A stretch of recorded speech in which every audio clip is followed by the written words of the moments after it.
The tea had gone cold in Isabelle's hands, but she couldn't bring herself to care.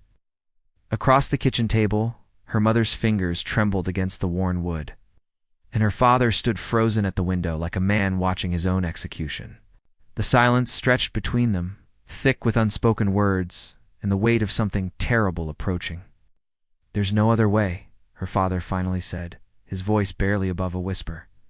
He didn't turn around.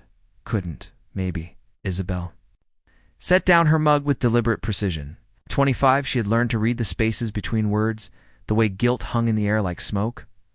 "What are you talking about?" Her mother's sob came out strangled. "Your father owes money, more than we have, more than we could ever have." "How much?" Isabelle's voice cut through the morning air, sharp and demanding. 300,000. The number fell from her father's lips like a stone into still. Water, plus interest, plus penalties. Ack! The kitchen seemed to shrink around them. Isabelle had always known money was tight, had seen the late notices tucked behind the toaster, heard the whispered arguments after midnight. But this was different.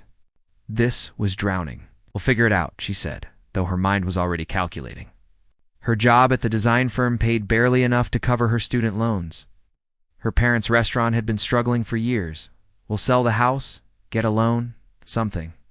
"He's already tried," her mother's voice cracked. "Every bank, every lender, they all said no." Isabelle stood, pacing to the window where her father remained motionless. Outside, their neighborhood looked the same as always. Small houses with peeling paint, cars that had seen better decades, dreams deferred but not abandoned. It was home, imperfect but theirs. "Who do you?" "Oh," she asked. Her father's shoulders tensed. "Damian Whitmore." The name hit her like ice. Water. Everyone in the city knew that name. Whitmore Industries, real estate empire. It's the kind of man who appeared on magazine covers and left businesses in ruins with equal ease. She had never seen him in person, but his presence loomed over the city like a storm cloud. "How did you even meet someone like that?" "Through Marcus." Her father's voice was hollow. "My old business partner?" "He said Whitmore was looking to invest in small restaurants. Said it was a sure thing." Isabelle felt something cold settle in her stomach. What happened to Marcus? The silence that followed told her everything she needed to know. "He came here yesterday," her mother said suddenly. "Whitmore. He sat in this kitchen in your chair and he made us an offer." "Kind of offer?" Her parents exchanged a look that made Isabelle's skin crawl. It was the look of people who had already decided something terrible and were trying to find the courage to say it out loud. "He'll forgive the debt," her father said. "All of it. The house stays ours. The restaurant stays open. In exchange, for what?" Another silence. Longer this time, her mother whispered. The word hung in the air like a blade. Isabelle blinked, certain she had misheard. "What did you just say?" "Marriage," her father said, finally turning around. His face was gray, aged by guilt and desperation. "He wants to marry you. A business arrangement. 1 year, and then you're free?" Isabelle's laugh came out harsh and bitter. "You're joking. You have to be joking." He was very specific about the terms, her mother said, reaching for a folder on the counter. "It's all written down, legal and binding." Isabelle snatched the papers, scanning the dense legal text. Her name appeared throughout, typed in black ink like a signature she had never given. The terms were clinical, precise. Marriage, cohabitation, 1 year minimum. Financial compensation for the Carter family. "You've already signed this," she said, her voice deadly quiet. "We had to," her father pleaded. "Isabelle, you don't understand. These people, they don't just take your money. They take everything. The house, the business, and then they make sure you can never work anywhere again." Marcus thought he could outsmart them. "They found his body in the river 3 weeks ago." The papers slipped from her fingers, fluttering to the floor like dying leaves. She stared at her parents, these people who had raised her, loved her, protected her from scraped knees and broken hearts. Now they were handing her over to a stranger like payment on a debt. "So that's it?" she said. "You've sold me." "It's not like that," her mother cried. "He promised you'd be safe, that you'd be treated well. It's just a year, sweetheart, just 1 year. and then your whole life is ahead of you. What about my life now? My job, my friends, my apartment? Isabelle's voice rose with each word. What about the man I might fall in love with, the children I might want to have with someone I actually choose? Her parents had no answer for that. They looked at her with the desperate eyes of people who had already sacrificed everything, including their daughter's future, to save their own skins. He's coming for you tomorrow morning, her father said quietly. At dawn, Isabelle nodded once mechanically, then walked out of the kitchen and up the stairs to her childhood bedroom. She closed the door behind her and leaned against it, staring at the room that had been her sanctuary for so many years. The walls were covered with sketches and design boards, dreams of the interior design career she had been building piece by piece. Her easel stood in the corner, half-finished paintings catching the morning light. This room had been her safe place, filled with possibilities and hope. Tomorrow, it would be a museum of the life she was leaving behind. She pulled out her phone and scrolled through her contacts. Sarah, her best friend since college. Michael, the guy from work who had been asking her out for months. Her boss, who had been talking about promoting her to senior designer. All of it, gone in the space of a morning. Outside her window, a black sedan pulled up to the curb and parked. Isabelle's blood turned to ice as she recognized the man who stepped out.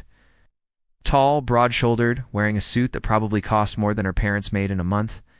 He didn't look up at her window, but somehow she knew he was aware of her. Watching Damian Whitmore had come to inspect his purchase. She watched him walk up the front path with the measured stride of a man who owned everything he surveyed. Her parents met him at the door, and she could hear the low murmur of voices. From downstairs, business being conducted, terms being finalized. When he left 20 minutes later, he still didn't look up at her window. He didn't need to. They both knew she belonged to him now. That night, Isabelle sat on her bed surrounded by half-packed suitcases, trying to decide what pieces of her old life she could carry into whatever came next. In the end, she chose practicalities over sentiment. A clothes that would suit a billionaire's wife, her portfolio, in case she ever got the chance, to work again. Single photograph of herself at college graduation, smiling and full of hope. The rest would stay behind, like everything else she was losing. At midnight, she heard her parents moving around downstairs, whispering to each other in voices heavy with guilt and grief. They were mourning her too, she realized. Mourning the daughter they had raised and the future they had stolen from her. But it was too late for regrets. The contracts were signed, the debt was forgiven, and tomorrow she would wake up as someone else entirely. The last thing she did before trying to sleep was write a letter to her future self, sealing it in an envelope and tucking it into her jewelry box. Someday, when this nightmare was over, she would need to remember who she had been before Damian Whitmore turned her into a commodity. If there was anything left of that person to remember.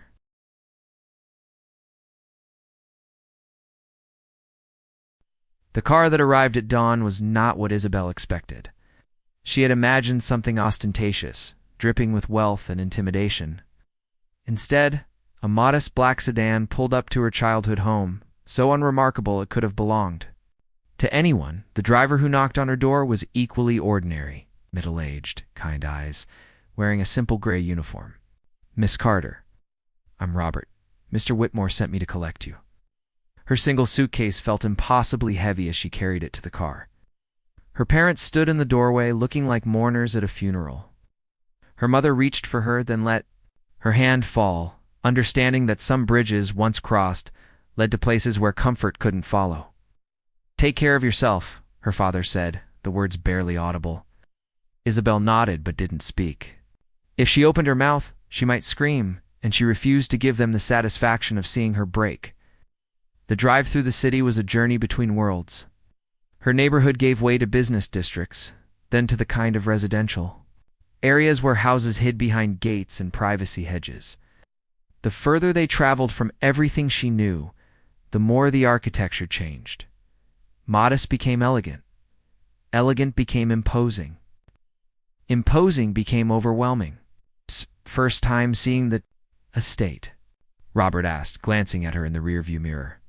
Yes, it's quite something. Mr. Whitmore designed most of it himself. Has an eye for detail, that one. Isabelle wanted to ask what kind of man her new husband was, but the question stuck in her throat. Soon enough, she would find out for herself. The gates to the Whitmore estate were wrought iron masterpieces, each bar twisted into intricate patterns that seemed to tell a story she couldn't read. They opened silently, revealing a driveway that curved through landscaped grounds so perfect they looked artificial. Every tree was precisely placed, every flower bed geometrically arranged. It was beautiful in the way a museum was beautiful. It's untouchable and cold. The mansion itself rose from the grounds like something from another century. Stone and glass and steel combined in angles that should have clashed but somehow worked together in brutal harmony. It was the kind of house that made a statement without saying a word.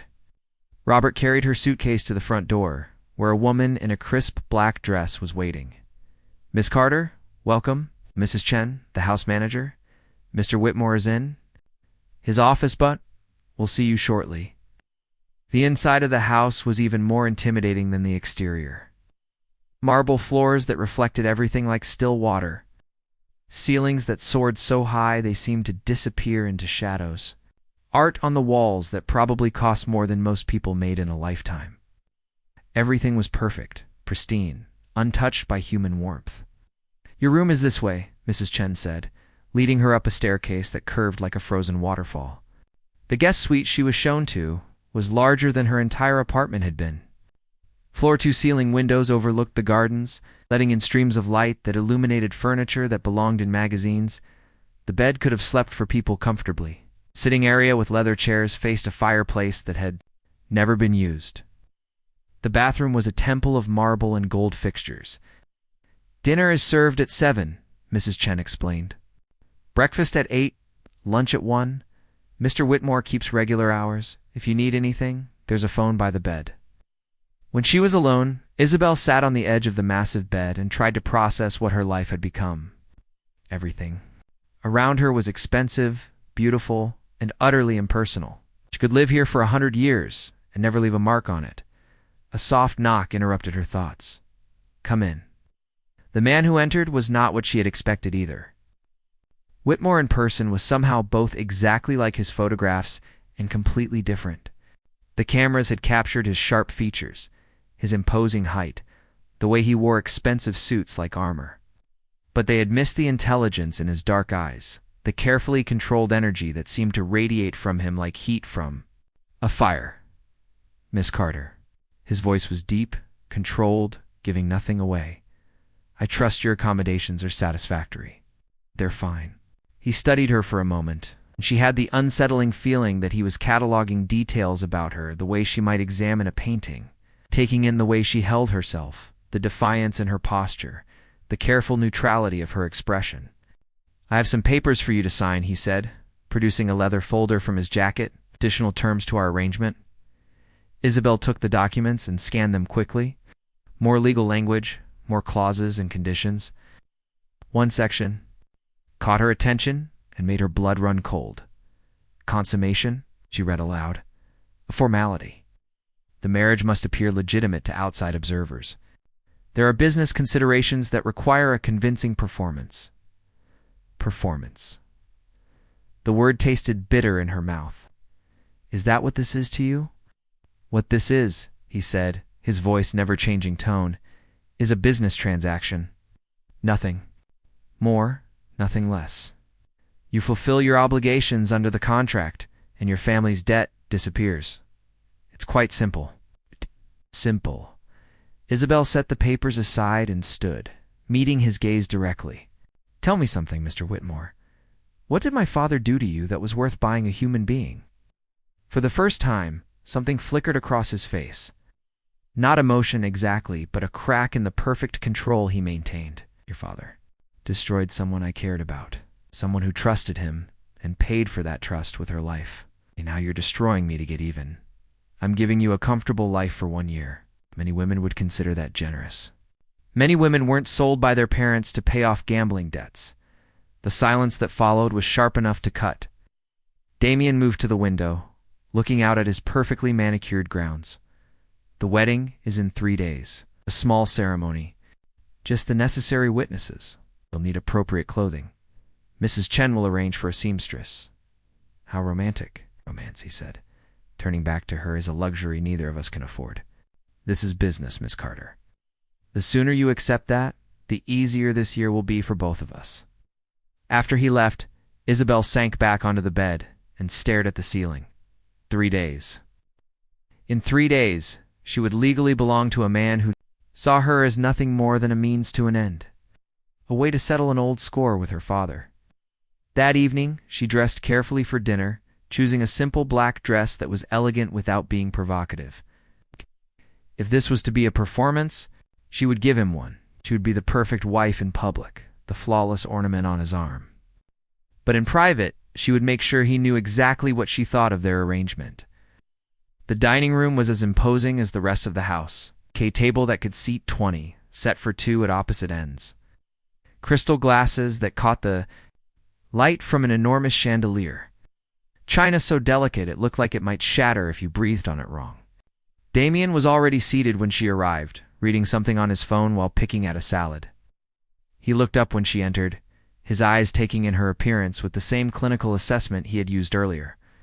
"You look appropriate," he said. "Thank you." That's exactly what every woman wants to hear. If he caught the sarcasm in her voice, he gave no sign of it. They ate in silence, the only sounds the gentle clink of silverware against china and the distant whisper of air conditioning. The food was excellent, prepared by what had to be a professional chef, but it might as well have been cardboard for all the pleasure Isabelle took in it. "Tell me about your work," Damian said suddenly. Isabelle looked up, surprised. "My work? Interior design, isn't it?" "Had you investigated, of course." Of course he had. "I design spaces for residential clients, mostly young professionals, who want their homes to feel like homes instead of showrooms. Warmth over perfection, something like that?" He nodded thoughtfully. "You could continue working if you wished. From here. The estate has several rooms that could serve as a studio." It was the first kindness he had offered, and somehow that made it worse. As if he could buy her compliance with small gestures. "And comfortable cages?" "Why?" she asked. "What's in it for you?" An occupied wife is less likely to cause complications. There it was. Even his generosity was calculated, designed to serve his purposes rather than her happiness. After dinner, she excused herself and returned to her room. From her window, she could see the lights of the city in the distance, twinkling like stars. She couldn't reach. Somewhere out there was her old life, her real life, moving forward without her. She thought about the letter she had written to her future self, locked away in her childhood bedroom.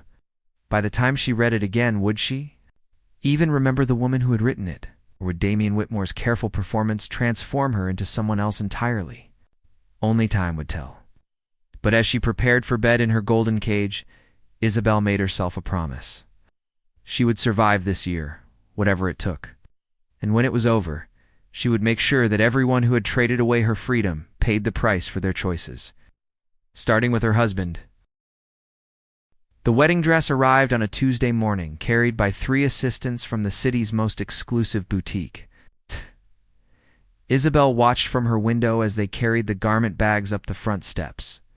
Like pallbearers at a funeral, Mrs. Chen knocked softly before entering. "The final fitting is scheduled for this afternoon, Mrs. Whitmore." Mrs. Whitmore.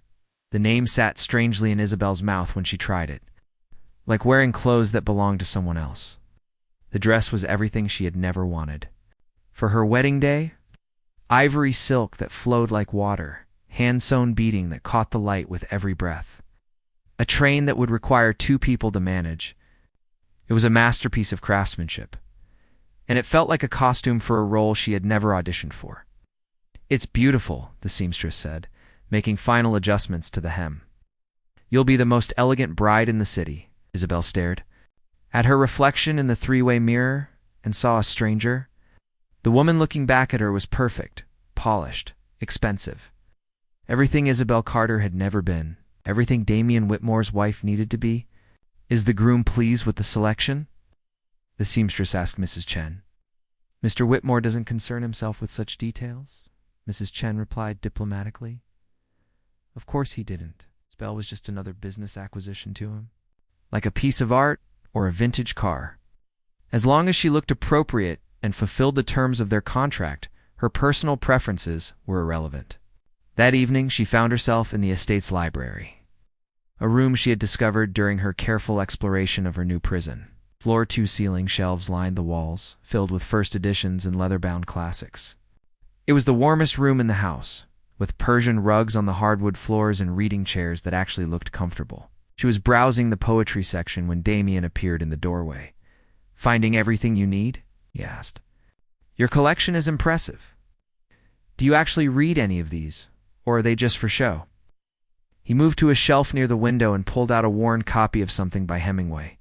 The pages were dog-eared, the spine cracked from repeated reading, some of them. It was the first personal thing she had learned about him. Damian Whitmore read Hemingway, and he read it often enough to wear out the binding. "Tomorrow is our wedding day," he said, settling the book back in its place. "I'm aware. I wanted to discuss expectations, or terms and conditions, practical matters." He turned to face her fully. "There will be photographers. Not many, but enough to establish the legitimacy of our union. You'll need to appear. Happy? Happy."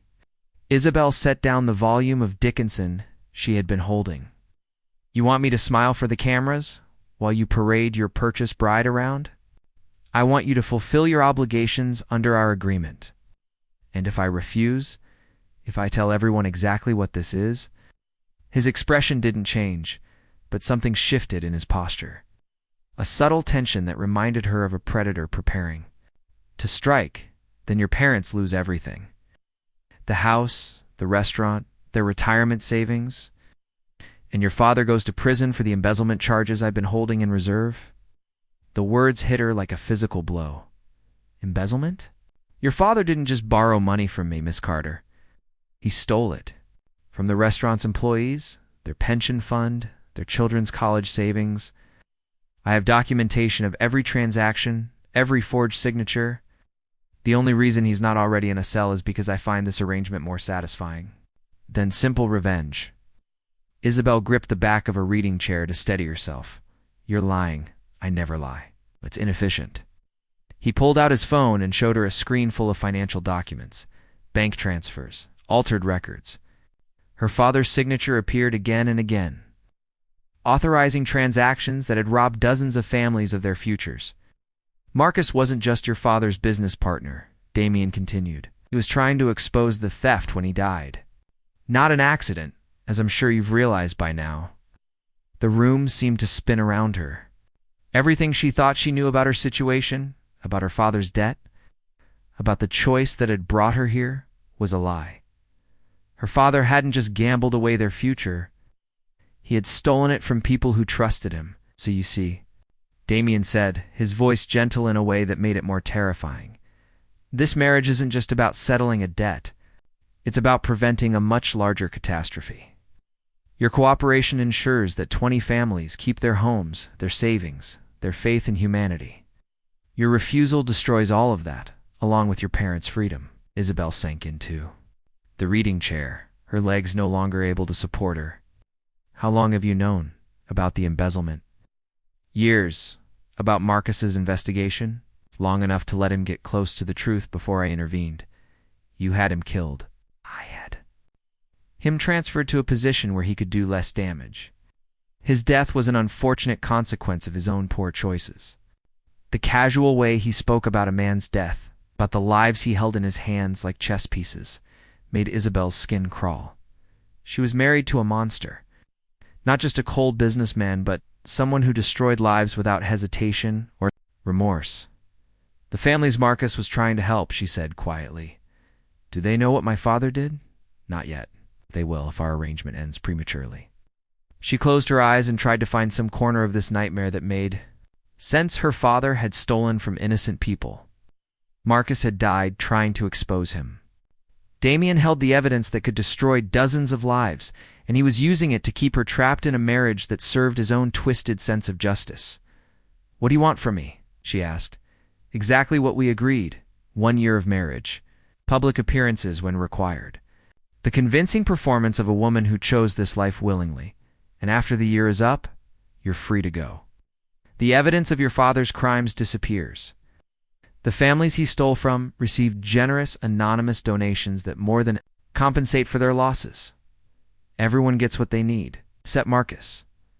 Marcus made his choice, just as you're making yours.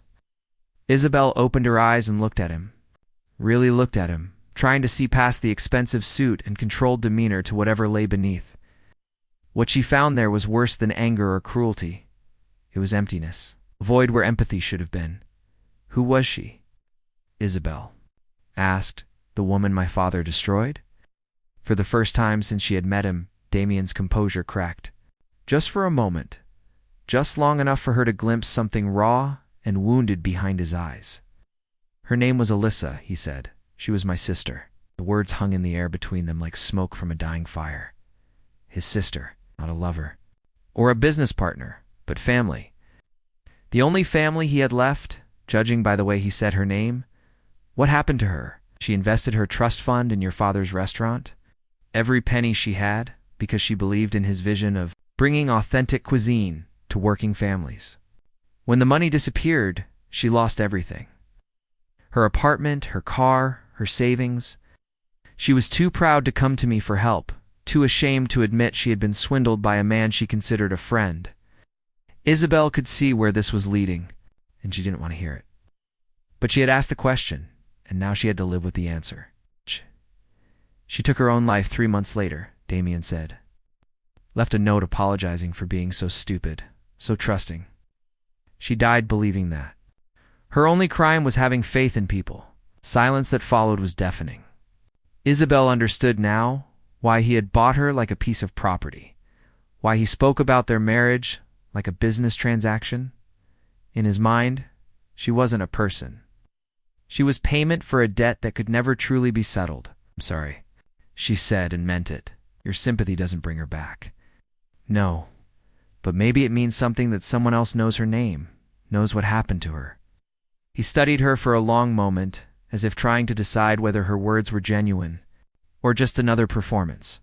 Tomorrow, you become my wife, he said finally. After that, we'll see what kind of person you really are. After he left, Isabelle remained in the library until the early hours of the morning, surrounded by the ghosts of other people's words. She thought about Alyssa Whitmore, a young woman who had died because she believed in the goodness of others. She thought about Marcus, who had died trying to expose the truth. She thought about the families her father had robbed, the children whose college funds had disappeared into his accounts.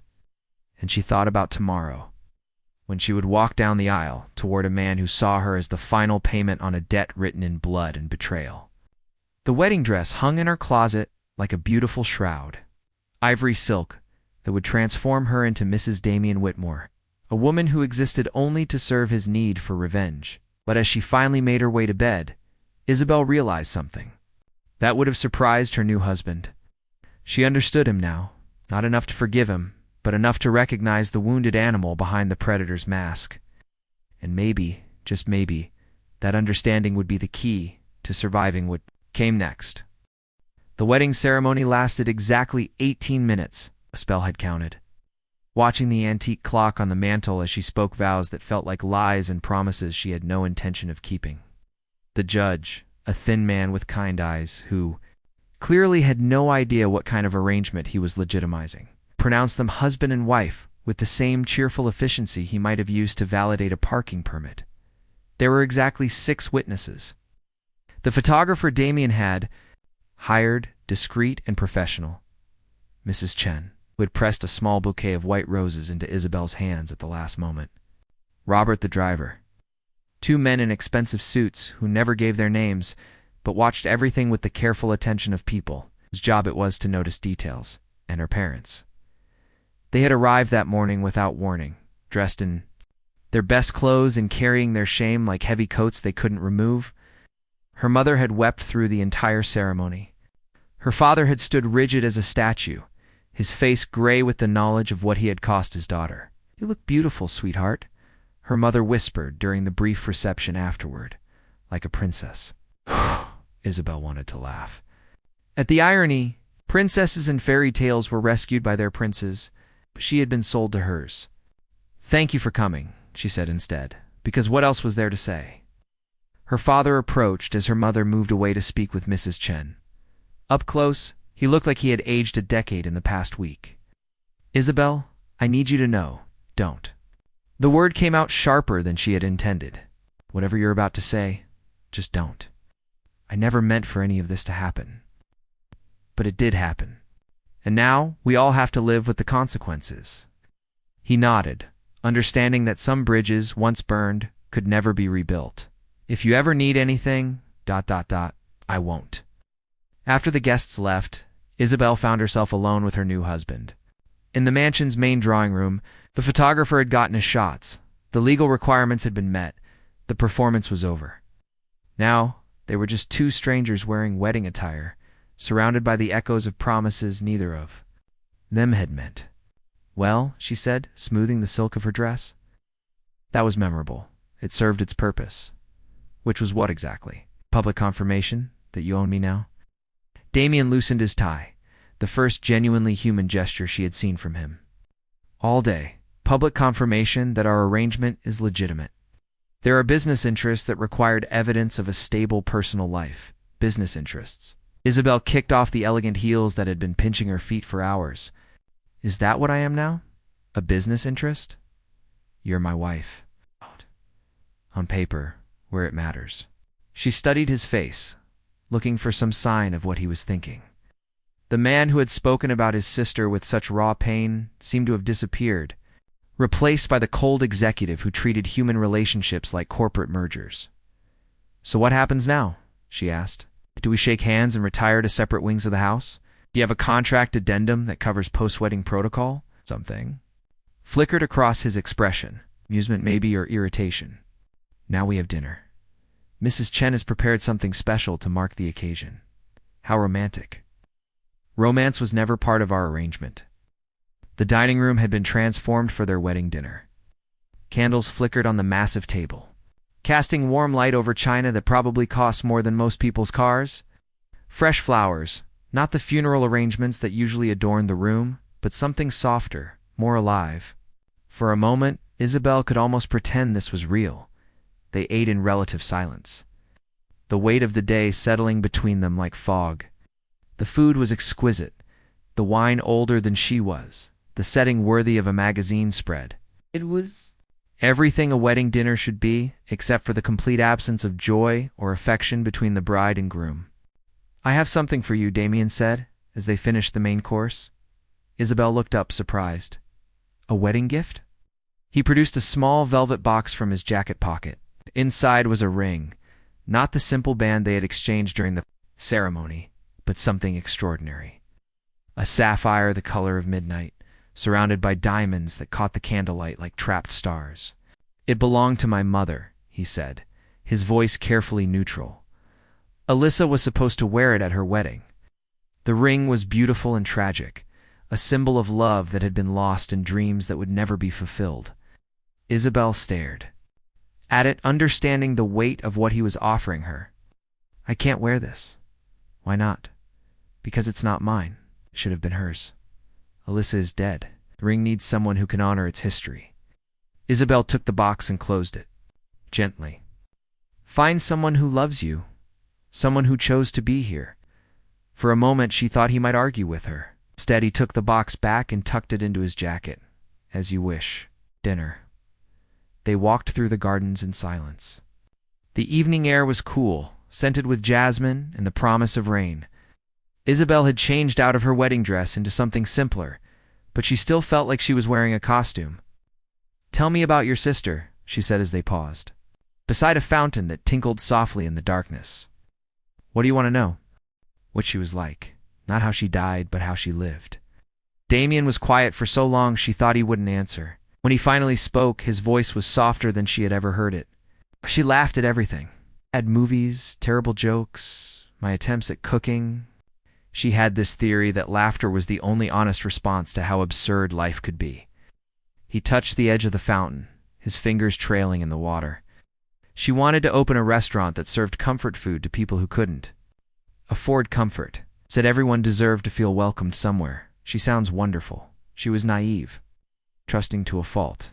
She saw the best in people, even when they showed her their worst. Like my father. Yes. They continued walking, their footsteps silent on the manicured paths. Isabelle found herself studying her new husband in the moonlight, trying to reconcile. The man who spoke about his sister with such tenderness with the one who had bought her like property. Why didn't you just have him arrested? She asked. Why go through all of this? Prison would have been too easy. A few years behind bars, then freedom. This way he has to live every day knowing what he cost his daughter. Knowing that her sacrifice was the only thing that saved him from losing everything, the cruelty of it took her breath away. Not just the punishment, but the precision of it. Damian had crafted a revenge that would torture her father for the rest of his life, using her as the instrument of that torture. You really hate him. I hate what he represents. People who take trust and turn it into a weapon. Who destroy innocence for profit. Is that what you think I am? Is innocent? He stopped walking and turned to face her. In the moonlight, his features were sharp as cut glass. But there was something else there now. Something that might have been. Curiosity. I think you're stronger than your father deserves and smarter than you let people believe. Careful, Damian. That almost sounded like a compliment. It was an observation. Same thing, coming from you. They had reached a gazebo at the far end of the garden, hidden among climbing roses that perfumed the air with their sweetness. Isabelle sat on the bench and sighed, suddenly exhausted by the weight of the day. What happens tomorrow? She asked. Do we pretend to be happy newlyweds? Do you expect me to play house while you run your empire? I expect you to be yourself. You don't know who that is? Then maybe it's time I found out. Something in his tone made her look at him more closely. For the first time since she had met him, Damian Whitmore looked uncertain, as if he were navigating unfamiliar territory without a map. You're not what I expected, he said quietly. What did you expect? Someone like your father? Weak? Selfish? Willing to sacrifice others to save themselves? Maybe I am. No. Certainty in his voice surprised her. Someone like that would have taken the ring, would have smiled for the cameras, and played the part perfectly. You're something else entirely. What am I then? He moved closer, close enough that she could smell his cologne, something expensive and understated. You're dangerous? To who? To me? The words hung between them like a confession he hadn't meant to make. Isabelle felt something shift in her chest, a flutter of awareness that had nothing to do with fear and everything to do with the man standing before her in the moonlight. Damian, she began, but he stepped back before she could finish the thought. It's late. You should rest. The moment, whatever it had been, was gone. The walls were back up, the businessman's mask firmly in place. But Isabelle had seen behind it just for an instant, and what she had found there was more complicated than simple revenge. Good night, husband, she said, the word carrying just enough mockery to sting. Good night, wife. She left him standing in the gazebo and walked back to the house alone, her mind racing with possibilities she hadn't considered before. Damian Whitmore had married her to punish her father, yes. But there was something else at work here, something he might not even understand himself. He was attracted to her. Not just physically, though. She had felt that tension crackling between them in the garden. He was attracted to her strength, her refusal to be what he expected her to be, and that attraction was a weapon she could use if she was clever enough. To wield it back in her room, Isabelle stood before the mirror and studied her reflection. The wedding makeup had been washed away, the elaborate hairstyle undone. She looked like herself again, not the polished ornament he had displayed for the cameras. Tomorrow, the real marriage would begin. The daily dance of two people bound together by contract and mutual mistrust, learning to live in the same space without destroying each other. It would be a test of endurance. A battle of wills disguised as domestic tranquility. But tonight had shown her something important. Damian Whitmore was not the unfeeling monster she had thought him to be.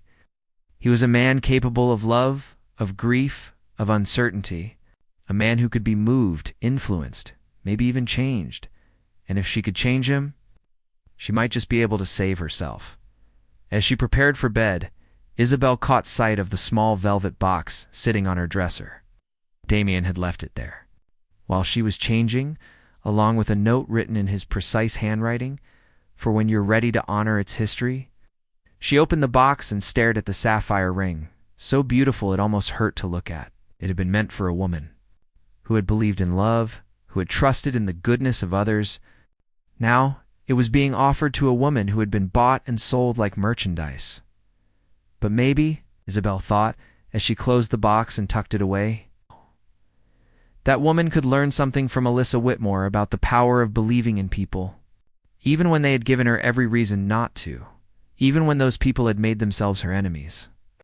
6 months into their arrangement, Isabelle had learned to read the subtle signs that betrayed Damian's moods. The way he held his coffee cup when he was frustrated, the precise angle of his shoulders when business calls went badly, the almost imperceptible softening around his eyes when he thought no one was watching him.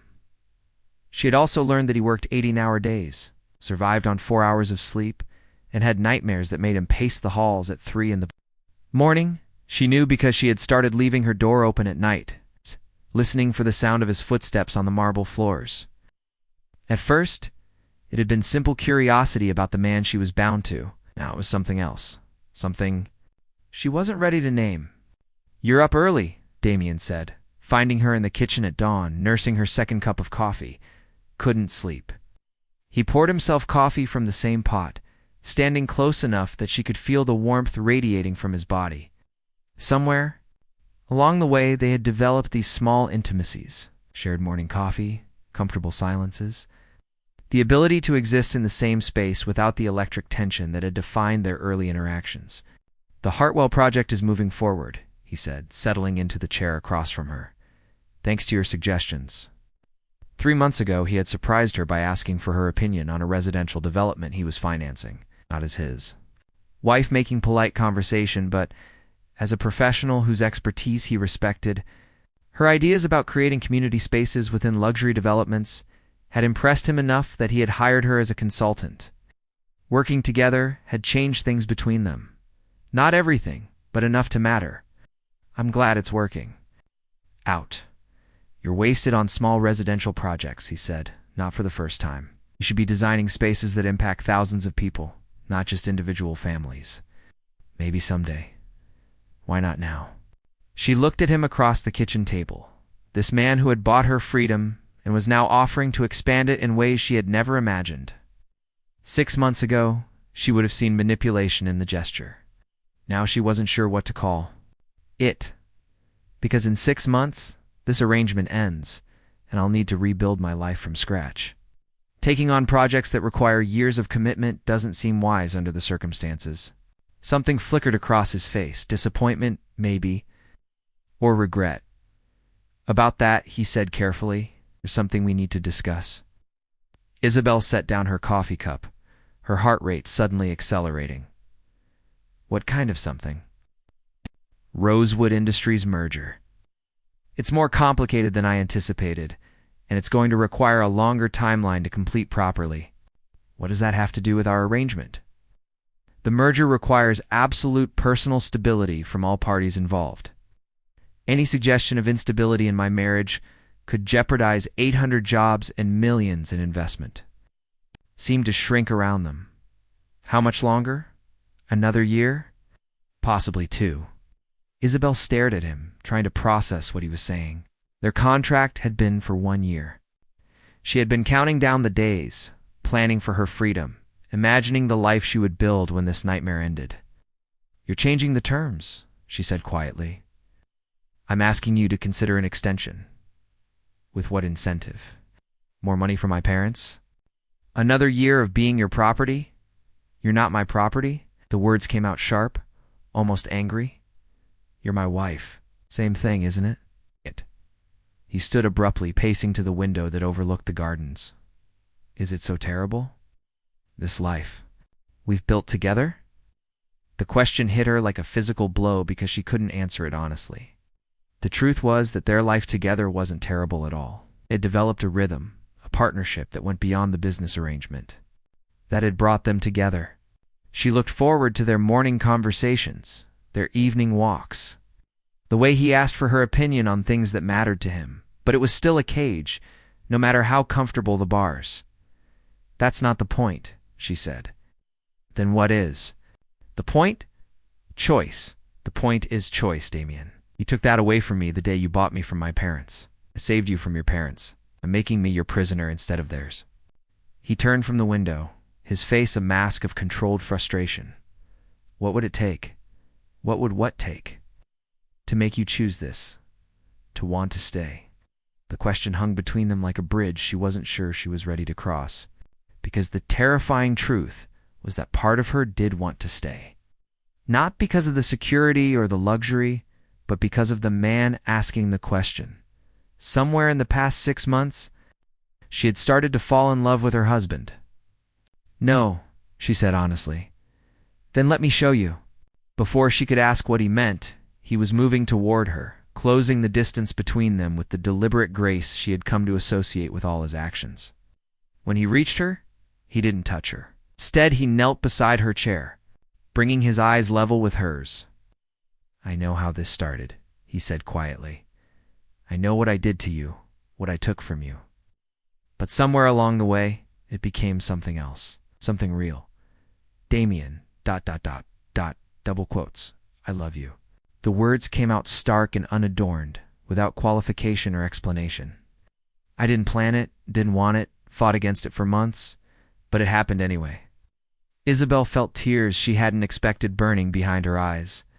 "You don't get to love me, not after what you did, I know, but I do anyway. Love doesn't fix this. It doesn't undo the choice you stole from me. No, it doesn't." He reached for her hand, hesitating until she nodded permission. "But it changes what comes next." "How?" "Stay with me. Not because of contracts or business arrangements or family debts. Stay because you want to, because what we've built together is worth more than the freedom to walk away from it." She looked down at their joined hands, his large and scarred from some childhood accident, hers small and paint-stained from the art projects she had started working on again. They fit together, perfectly, which seemed impossible given how they had started. "And if I say no, then I honor our original agreement. 1 year, and you're free to go with no strings attached. You'd really let me go? I'd really let you go." The promise in his voice was absolute, and somehow that made everything worse, because now the choice was truly hers, and she had no idea what she wanted to choose. That afternoon, she walked through the gardens alone, trying to sort through the chaos in her head. He loved her. After everything he had done, everything he had taken from her, he had managed to fall in love with her. And the most terrifying part was that she believed him. She found herself at the gazebo where they had talked on their wedding night, surrounded by the roses that were now in full bloom. The bench where she had sat was covered in petals, pink and white and deep red, like scattered thoughts she couldn't quite organize. "I wondered if I'd find you here." She turned to find her father standing at the entrance to the gazebo, looking older and more fragile than she remembered. They hadn't spoken since the wedding, 6 months of silence that had stretched between them like a chasm. "What are you doing here?" "Damian called me, said you might need to talk to someone who understood what it felt like to make impossible choices." Isabelle laughed, but there was no humor in it. "You think we have something in common?" "I think we're both people who made mistakes that hurt the people we love most." "You didn't make a mistake, Dad. You made a choice. Multiple choices. Every time you took money that wasn't yours, every time you forged a signature, every time you looked those families in the eye and lied to them." He nodded, accepting the accusations without defense. "You're right. And I'll spend the rest of my life trying to make up for what I did. Some things can't be made up for. No, they can't. But that doesn't mean we stop trying." He moved closer, his hands shaking slightly. "Isabelle, I need you to know something. What Damian told you about the embezzlement, about Marcus, all of it is true. But there's something else." "What?" "The families I stole from. It's the money I took from their pension fund. Damian has been paying it back. It's not just the principal, but interest, compensation for their suffering. Anonymous donations that started showing up in their accounts 3 months after you married him." Isabelle felt the world tilt around her. "What are you talking about?" Every family affected by my crimes has been made whole. Their children's college funds, their retirement savings, all of it restored. And more than that. Damian used his connections to help some of them find better jobs, get better health care, secure their futures in ways they never could have managed alone. Why are you telling me this? It's because I think you deserve to know the kind of man you married. Not the man who bought you to hurt me, but the man who couldn't stand to let innocent people suffer for my mistakes. After her father left, Isabelle sat in the gazebo until the sun began to set, trying to reconcile this new information with everything she thought she knew about her husband. Damian had bought her to punish her father, yes, but he had also spent the past 6 months quietly repairing the damage her father had done, helping people who would never know his name. When she finally returned to the house, she found him in his study, working late as always. He looked up when she entered, his expression carefully neutral. Your father found you. He told me about the families, about what you've been doing for them. Damian set down his pen and leaned back in his chair. It was the right thing to do. Never mentioned it. It wasn't relevant to our arrangement, wasn't it? She moved closer to his desk, studying his face in the lamplight. Meet. You married me to punish my father for destroying innocent people? Then you spent 6 months making sure those same people were protected. That sounds pretty relevant to me. What's your point? My point is that you're not the monster you pretend to be. You're not even the man you think you are. He stood, moving to the window that looked out over the gardens. What am I then? You're someone who loved his sister so much that her death broke something inside you. Someone who turned that grief into anger because anger was easier to live with than loss, but you're also someone who can't stand to see innocent people suffer, even when helping them serves no purpose except doing what's right. Isabelle, ...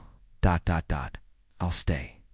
The words came out quietly, without fanfare or dramatic declaration, but they changed everything in the room, charging the air between them with possibility. He turned from the window, his eyes searching her face. Because of the merger? Because I choose to. Because what we have is worth fighting for, even if it started in the worst possible way. Are you sure? Instead of answering with words, she moved around the desk and kissed him. Had kissed since their wedding day, and it was nothing like that brief, formal touch. This was real, honest, full of all the emotions they had been dancing around for months. When they broke apart, she rested her forehead against his. I love you too, she whispered. I've been fighting it, but I love you too, even after everything I've done, because of everything you've done, the good and the bad, the man who hurt me and the man who healed others, all of it. He pulled her closer, holding her like she might disappear if he let go. I don't deserve this. I don't deserve you. Maybe not. But that's my choice to make, isn't it? Yes, he said, his voice thick with emotion. It's your choice. Later that night, as they lay together in the bedroom that had finally become theirs, instead of just hers, Isabelle thought about the journey that had brought them here.